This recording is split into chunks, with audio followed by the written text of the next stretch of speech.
A noção de absoluto agora. Pega o termo absoluto. Construa uma hipótese sobre absoluto. Introduz a hipótese num sistema de crenças, né, que fazem previsões sobre o mundo, que fazem enunciados, né, que podem ser confrontados com a experiência. Tem consequências empíricas. Né? Faz alguma diferença introduzir essa hipótese? Não. Uma hipótese fala sobre o absoluto. Eu construo uma hipótese sobre o absoluto. Introduzo a hipótese no meu sistema. Que previsões novas eu vou fazer? Não faço previsões novas. Né? Aí está a diferença. Né? Entre um termo, né, que tem um termo científico, né, que tem um papel metodológico importante, e um termo que não tem esse mesmo papel. O próprio critério inicial de verificabilidade, verificacionismo, teve que ser modificado, né, tendo em vista essa ideia, né, de o que faz sentido, o que não faz sentido, né, e a própria crítica à metafísica não poderia ser feita só com base na verificabilidade, né, porque nem as próprias leis científicas seriam verificáveis ou mesmo testáveis, né, no sentido anterior. Bom, então, o destino das proposições metafísicas. Né? Algumas dessas proposições metafísicas podem ser, como que, entre aspas, aí, recuperadas, né, no nível metalinguístico, transformando-se em questões de ordem prática. Né? Devemos escolher uma linguagem fisicalista, uma linguagem fenomenista, né, para descrever, para fazer uma descrição, para construir a ciência. Né? Então, é uma maneira de transformar essas questões. Algumas questões metafísicas se transformam em questões científicas. Né? O problema do determinismo e indeterminismo, né, com o uso da mecânica quântica, por exemplo, e certas interpretações da mecânica quântica, se transformam em questões que vêm a ser tratadas de um ponto de vista científico, vêm a ser incorporadas à ciência. O atomismo era uma tese metafísica, né? Depois passa a ser incorporado à ciência. Então, se transformam em teses científicas, não são mais teses metafísicas. Né? Outras teses, outras afirmações sobre teses, também podem ser transformadas, levando em conta essa ascensão semântica, passando para a metalinguagem. Um exemplo, a lei de causalidade, ou a lei da causação. Né? Todo efeito tem uma causa. Né? Essa afirmação de todo efeito tem uma causa, né? Isso está também no Wittgenstein, no Tractatus, né?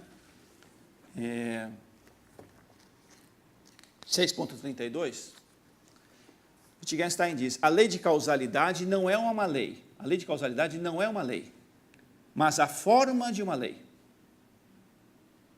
A lei de causalidade está dizendo que as leis científicas têm a forma causal.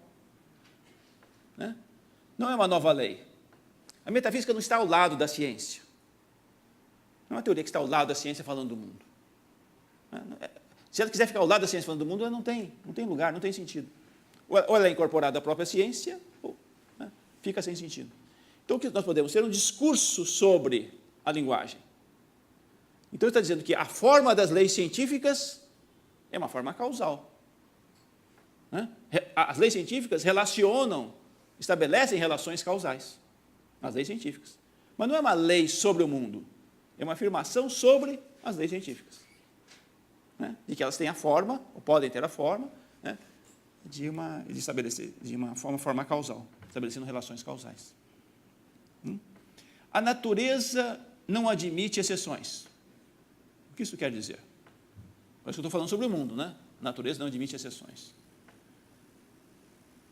As leis científicas têm a forma de enunciados universais. As leis científicas, né, têm a forma de enunciados universais. Né? Se forem corretas, universalmente corretas. Tá? Então, eu posso transformar esse enunciado, né, num enunciado que fala sobre a forma das proposições. Né? Forma das proposições. A forma causal, a forma universal das proposições. Né? E não estamos falando do mundo, estamos falando da forma das proposições. Né? Temos uma metalinguagem falando sobre a linguagem objeto. Falando sobre a linguagem, no caso da ciência, a linguagem da ciência.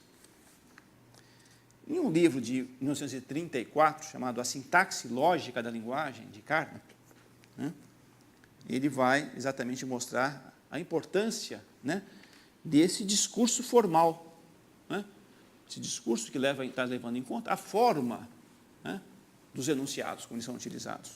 Né? Então, por exemplo, as regras da lógica, né, permitirão fazer uma análise, né, da linguagem da ciência, dessa gramática lógica com que os enunciados são construídos. Né? Uma linguagem pode ser examinada de vários pontos de vista. Né? Um aspecto puramente sintático, que eu estou olhando só as expressões que estão sendo utilizadas, um aspecto semântico, né, das expressões e o seu significado, sua relação com o significado, e um aspecto pragmático, né, que leva em conta as expressões, o seu significado e também o uso dessas expressões pelo sujeito. Né? Então, nós podemos analisar a questão da linguagem sob vários aspectos. Um aspecto puramente sintático, olhando só os símbolos, né? Um aspecto semântico, olhando os símbolos e o seu significado, e um aspecto pragmático, usando também o sujeito, né? Levando em conta também o sujeito que utiliza esses símbolos para falar das coisas. Né? Nesse texto de 1934, né, Carnap sustenta uma tese bastante audaciosa, né, de que a análise puramente sintática, sem levar em conta os aspectos semânticos e pragmáticos, né, seria suficiente para uma análise lógica adequada do discurso científico. Né? E portanto, essa análise sistemática da estrutura sintática da linguagem da ciência deveria constituir a tarefa da filosofia da ciência. Né? Então, eu posso, sintaticamente, né, tentar compreender se uma inferência é válida, se é uma consequência lógica, né, se um enunciado é compatível ou incompatível com o outro, se um enunciado se reduz a outro, se uma teoria se reduz a outra ou não, e assim por diante. Né? O que o Carnap vai propor exatamente nessa construção, né, dessas diferentes análises da linguagem de um ponto de vista formal, que possam ser compreendidas do ponto de vista da sintaxe, né, ele diz que na construção dessas linguagens, diferentes linguagens sintaticamente distintas quanto à sua forma, que podem ser construídas, né, nós devemos ser tolerantes ao permitir as formas linguísticas. É o princípio de tolerância dele. Né? Então, nós temos que ser tolerantes com respeito a que forma da linguagem nós pretendemos utilizar. Que linguagem construir? Né? Temos que ser tolerantes. Uma posição que ele vai chamar de convencionalismo. Né? São convenções. E vamos utilizar essas convenções. E vamos julgá-las pelos seus resultados. Não vamos estabelecer proibições, né, a priori, dogmáticas. Não. A priorísticas. Não. Vamos permitir que elas sejam construídas, sejam utilizadas, sejam desenvolvidas e julgadas pelo seu resultado. Né? Então, podemos construir diferentes, né, diferentes linguagens, né, diferentes gramáticas, né, lógicas na construção da linguagem, né, e cada uma delas, né, se demonstrar a sua fecundidade, sua utilidade para certos propósitos, né, deve ser mantida, sem proibições, né, de início, sem proibições que bloqueiem, né, a construção de novas linguagens, sem impor restrições prévias à construção de qualquer linguagem. E o que o Carnap nota, né, dentro dessa discussão, né, é que quando nós levantamos certas questões ontológicas, por exemplo, existem os números ou não existem os números? Né? Os números existem ou não existem? Aí há uma disputa também, o realismo, né, nominalismo e etc., uma discussão sobre as entidades abstratas. Essas entidades existem ou não existem? Segundo Carnap, essa é uma questão mal colocada. Por quê? Porque há dois tipos diferentes de questões ontológicas que podemos colocar, analisando a linguagem. Algumas questões ontológicas dizem respeito, né, a grandes categorias sintáticas.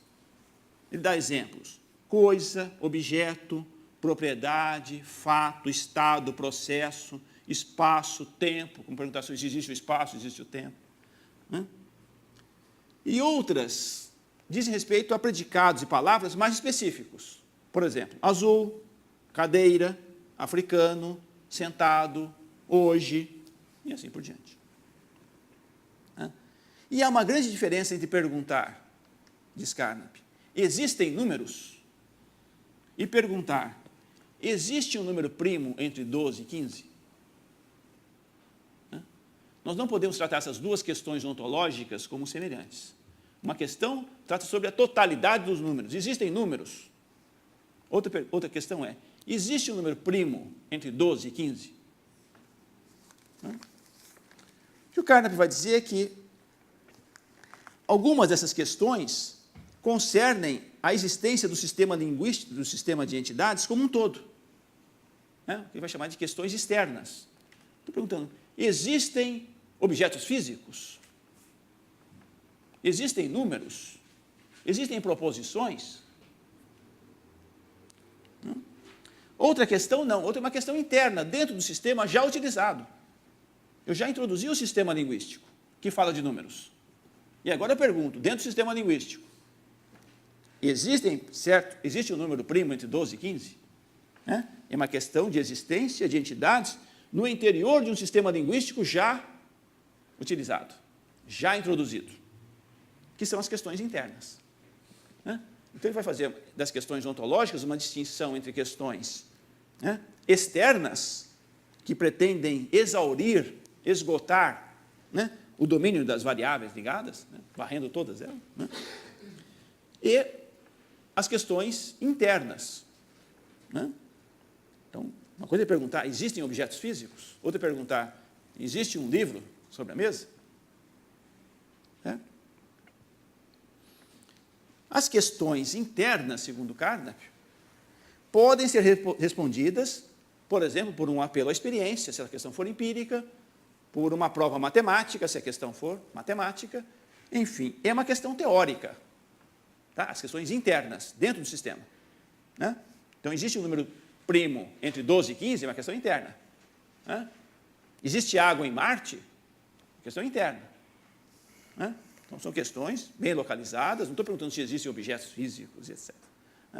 Então, esse tipo de questão é uma questão interna e cabe respondê-las afirmativamente ou negativamente, sim ou não, é o que o Carnap chama de uma questão teórica, e cabe sobre ela uma asserção sim ou não. É uma questão que se põe para ser respondida como sim ou não. Existe ou não existe o número primo? Ao passo que as questões ontológicas, novamente são questões de ordem metafísica, questões ontológicas sobre existem números, existem objetos físicos, ele diz, essa questão do modo como está colocada não está bem posta. Porque, de fato, não é uma questão teórica. A questão é, devemos ou não utilizar um sistema linguístico que fale de números? Cabe ou não introduzir um sistema linguístico desse tipo? Devemos ou não introduzir um sistema linguístico que fale de objetos físicos? Uma linguagem fisicalista? Ela é adequada ou não à construção da ciência? Então, essa é a questão. E essa questão de introduzir ou não um sistema linguístico não é a questão metafísica, não é uma doutrina metafísica.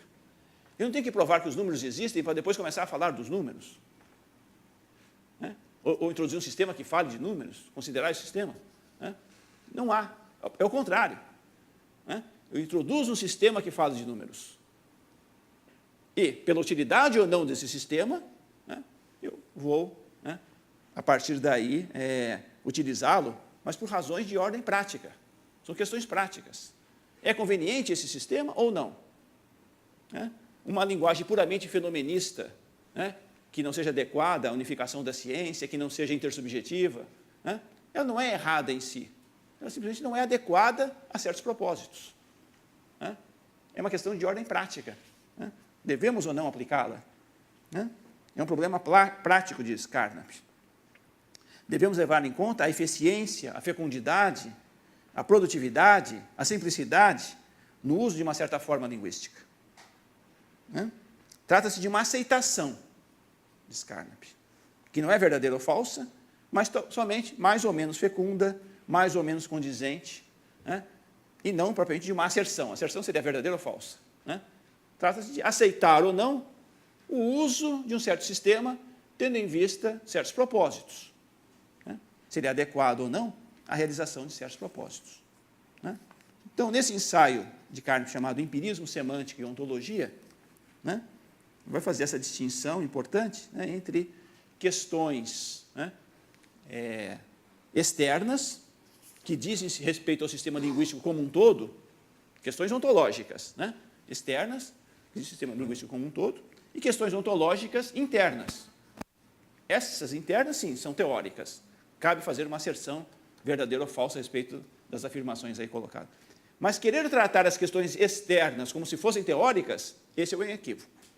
Não é uma questão teórica, né? É uma questão de ordem prática, né? A aceitação ou rejeição das formas linguísticas abstratas, né? Porque essa é uma questão importante para o empirista, se existem números ou não. Estamos falando de entidades que não são empíricas, entidades abstratas. Assim como a aceitação ou rejeição de quaisquer outras formas linguísticas em qualquer outro campo da ciência, será finalmente decidida pela sua eficiência, pela sua eficácia, enquanto instrumento. A razão entre, quer dizer, a divisão entre os resultados alcançados e a quantidade e complexidade dos esforços requeridos. Decretar proibições dogmáticas de certas formas linguísticas, em vez de avaliá-las pelo seu sucesso ou fracasso no uso prático, é pior do que fútil, é positivamente alarmante, porque pode obstruir o progresso científico, né? Essa é uma grande questão que os pragmatistas colocam. Não obstrua o caminho da investigação, a investigação, né? Não coloque proibições dogmáticas no início. Não diga que isso não pode ser feito. Utilize e avalie pelas suas consequências, né?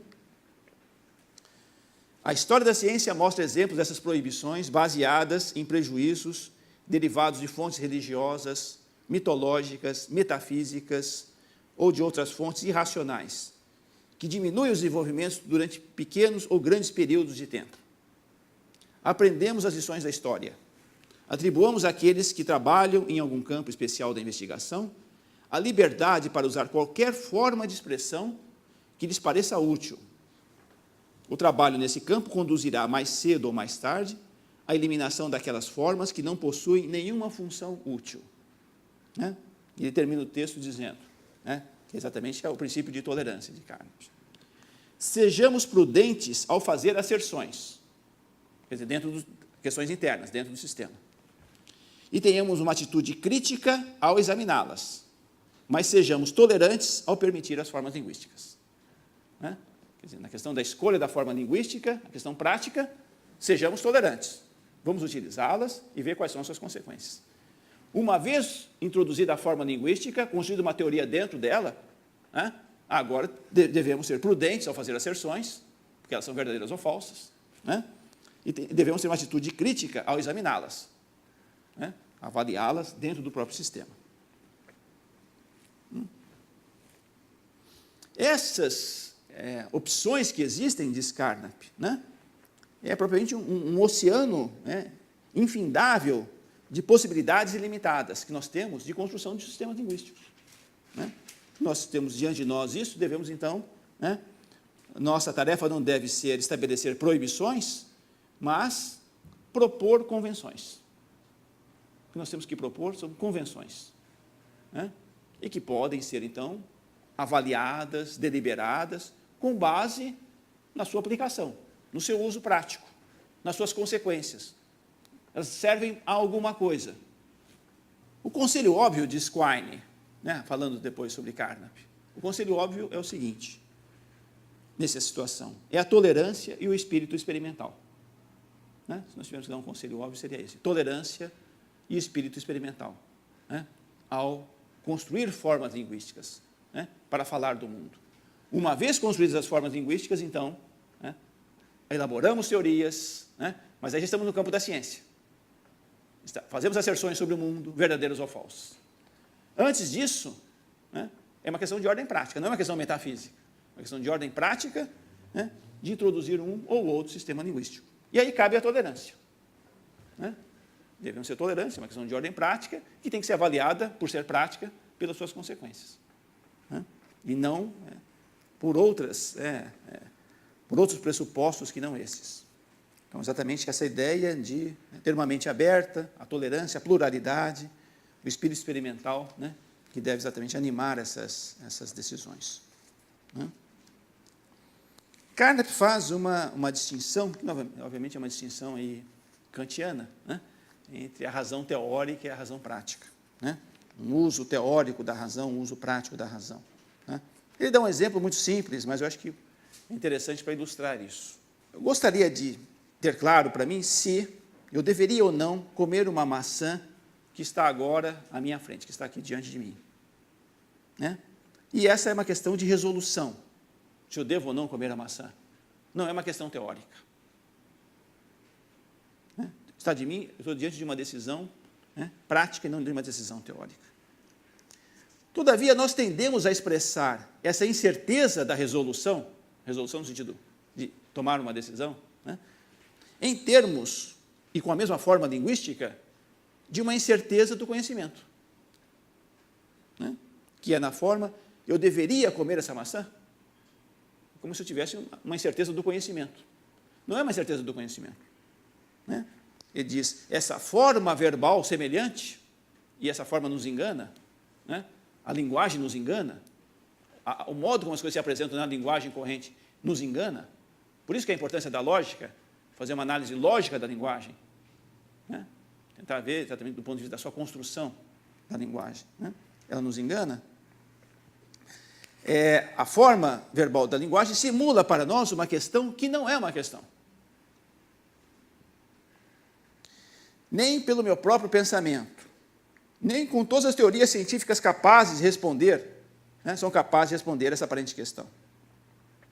Nada disso é capaz de resolver essa aparente questão. Né? Não porque exista um limite ao nosso, né, porque estamos encontrando, nesse caso, um limite ao nosso conhecimento humano, mas simplesmente porque não é uma questão de ordem teórica. Teoricamente, tanto no conhecimento cotidiano, como no conhecimento científico, né, o que nós poderíamos dizer é o seguinte: se você comer a maçã, sua fome desaparecerá.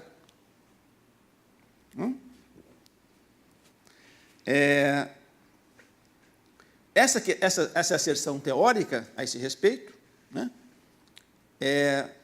diz respeito aos resultados que se poderiam esperar, né, e que são muito importantes, inclusive, para a nossa decisão de comer ou não a maçã.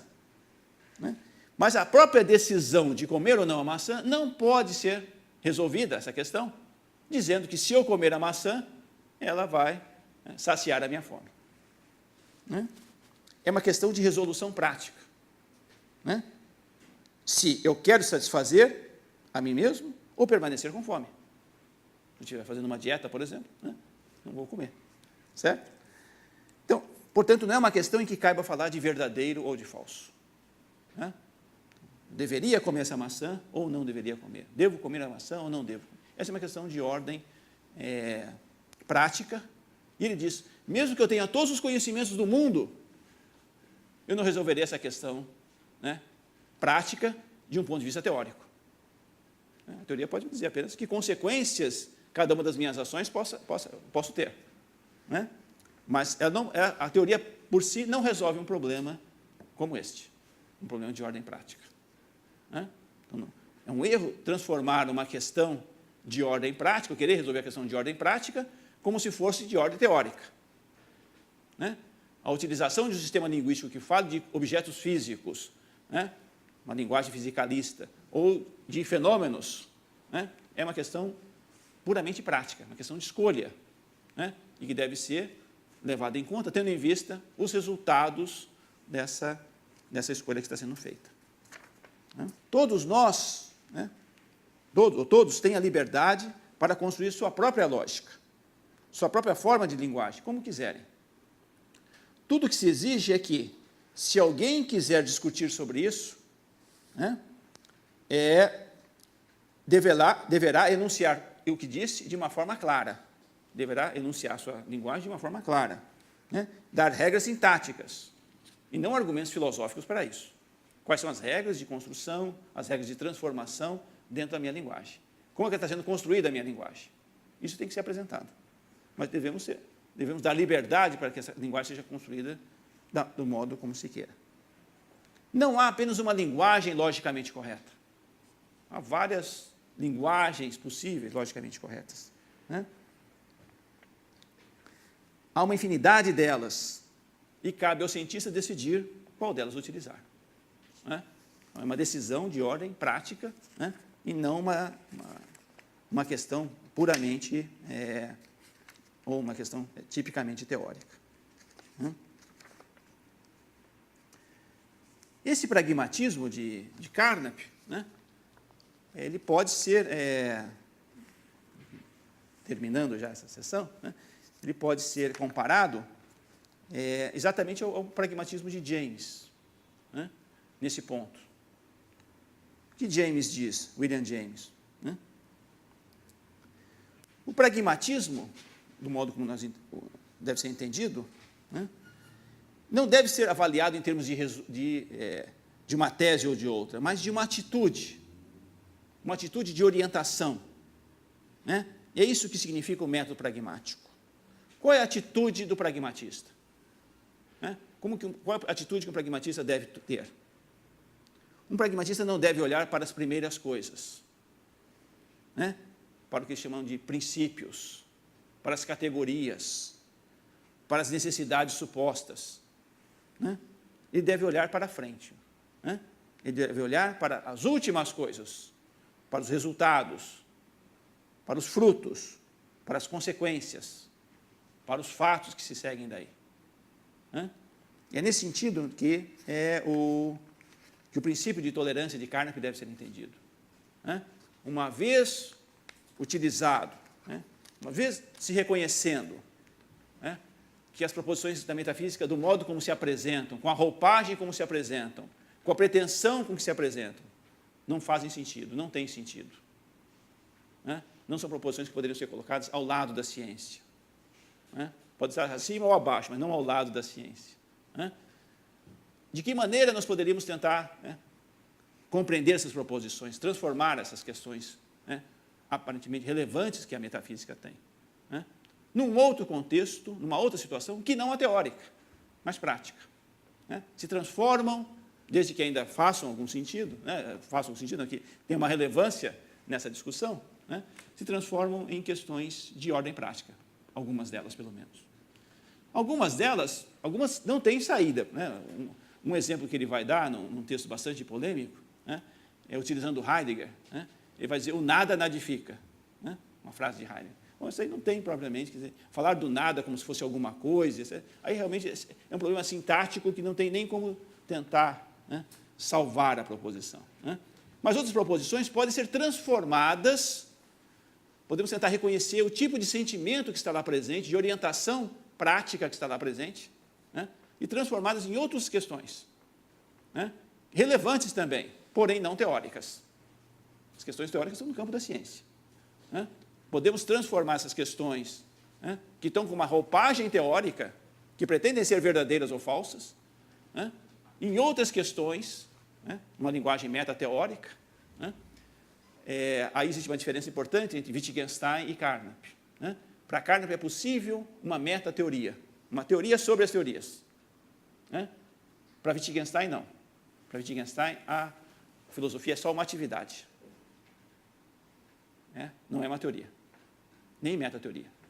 Não há essa metateoria. Para Wittgenstein é apenas uma atividade de elucidação, de esclarecimento. É apenas uma atividade. Você pode agir filosoficamente. Para Carnap, não. É uma teoria num outro nível, falando sobre as teorias científicas. Uma metalinguagem falando sobre a linguagem da ciência, né? E aí, no caso da metafísica, em muitos casos, né, em muitas situações, em muitos exemplos, transformando questões, uma questão clássica, realismo e idealismo, né? Existem outras mentes, não existem outras mentes, né? Em questões, né, de ordem prática, né? Especialmente no caso aí né, do fenomenismo e do fisicalismo, né? Como cabe ou não utilizar uma linguagem, né, fisicalista ou fenomenista, tendo em vista, por exemplo, os objetivos da ciência. Se quisermos construir uma ciência unificada, né, intersubjetiva, quisermos valorizar o trabalho coletivo entre os cientistas, né, de cooperação de uma área com outra, né, que linguagem é a mais adequada? Mas é uma questão puramente de ordem prática. Mesma coisa com os números, né? Os números têm um papel importante na construção da ciência. Se tem papel importante na construção da ciência, cabe utilizar o sistema linguístico e fazer o uso dele. Se não tem esse papel importante, se não contribui de uma forma relevante, né? Essa ideia de contribuir, né? Essa ideia de relevância, né? Se não contribui de uma forma relevante, se nada acrescenta de importante no contexto, né, não há por que utilizá-lo. Né? Mas não por proibições, né, dogmáticas de início. É porque, no seu desenvolvimento, né, não se mostrou fecundo, não deu os frutos, né, que se esperava que pudessem obter. Né? Então, essa ideia, né, de Carnap, né, como a gente havia aqui já mencionado, né, no próprio resumo, a avaliação epistêmica dos enunciados sintéticos realiza-se a partir de evidências empíricas. Né? Embora a adoção de um ou outro esquema conceitual seja de ordem prática. Né? Então, escolher um sistema conceitual em vez de outro é uma questão de ordem prática. Uma vez adotado o sistema, as questões que são feitas, né, as afirmações que são feitas no interior do sistema, agora sim são questões de ordem teórica, né, e devem ser assim resolvidas. Né? Então, essa é a visão de Carnap, transformando, né, uma parte dessas questões que antes pareciam teóricas e tentando recuperar, né, essas questões no âmbito da decisão prática. Né? Quine diz que Carnap, né, deu um passo importante em direção ao pragmatismo. Mas é preciso dar um segundo passo. Né? É isso que nós vamos ver na próxima aula.